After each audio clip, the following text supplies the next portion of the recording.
સ્વાગત છે તમારું મારી ચેનલમાં। આજે એકદમ પરફેક્ટ માપ સાથે આપણે મેથીના ગોટા બનાવીશું, તો ચાલો રેસીપી શરૂ કરીશું। મેં આ 2 વાટકા બેસન લીધું છે। સૌથી પહેલા આપણે તેમાં નમક નાખીશું।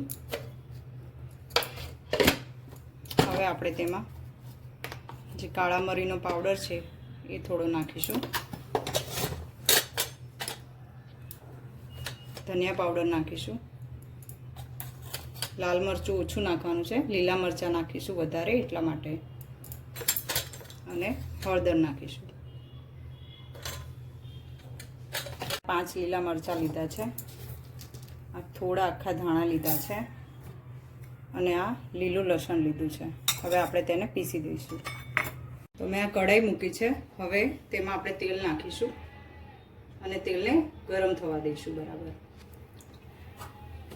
તો હવે આપણે આજે અદરક લસણ ને બધું નાખ્યું હતું, લીલા મરચાં અને ધાણા એની પેસ્ટ થઈ ગઈ છે, તે પણ નાખી દઈશું। અને અમે 250 ગ્રામ જેટલી મેથી લીધી છે, તેને મેં ધોઈને સારી રીતે સાફ કરી લીધી છે, તે પણ આમાં નાખી દઈશું। અને હવે આપણે તેમાં 1 ચમચો તેલ નાખીશું। તો હવે આપણે થોડું થોડું પાણી નાખીને આજે ગોળ છે તે રેડી કરીશું। બહુ પતલો નથી રાખવાનો, આ રીતે એકદમ થોડું થોડું પાણી નાખતું જવાનું અને ગોળ આ રીતે રેડી કરતું જવાનું છે।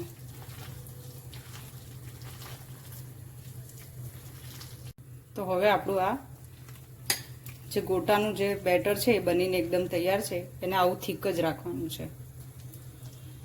તો હવે આપણું આ બેટર બનીને તૈયાર છે। હવે આપણે તેને 10-15 મિનિટ માટે મૂકી દઈશું। હવે આપણે આ 15 મિનિટ સુધી રેસ્ટ આપ્યો તો ગોળને, એ થઈ ગયું છે 15 મિનિટ પૂરી। હવે આપણે આ રીતે 1 ચમચા જેટલું સાઈડમાં લઈ લઈશું બીજા બાઉલમાં, અને તેમાં ઈનો નાખીશું થોડો।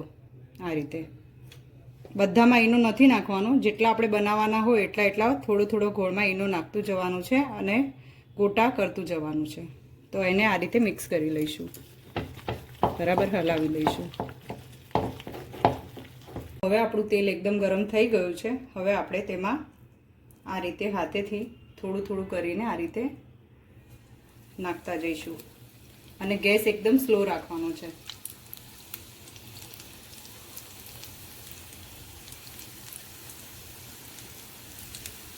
તમે જોઈ શકો છો આપણા ગોટા એકદમ ફૂલાઈને સરસ થઈ ગયા છે। હવે આપણે તેને બીજી બાજુ પલટી દઈશું આ રીતે।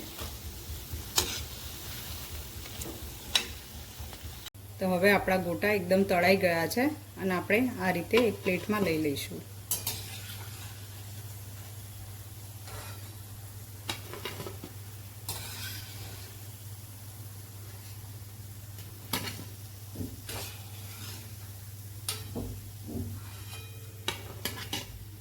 તો આપણા ગોટા બનીને એકદમ તૈયાર છે। તમે જોઈ શકો છો કેટલા ક્રિસ્પી અને મુલાયમ અંદરથી બન્યા છે આપણા ગોટા મેથીના। તો મિત્રો, તમને મારી આ રેસીપી ગમે તો લાઈક, સબસ્ક્રાઈબ કરવાનું ભૂલતા નહીં। જય શ્રી કૃષ્ણ।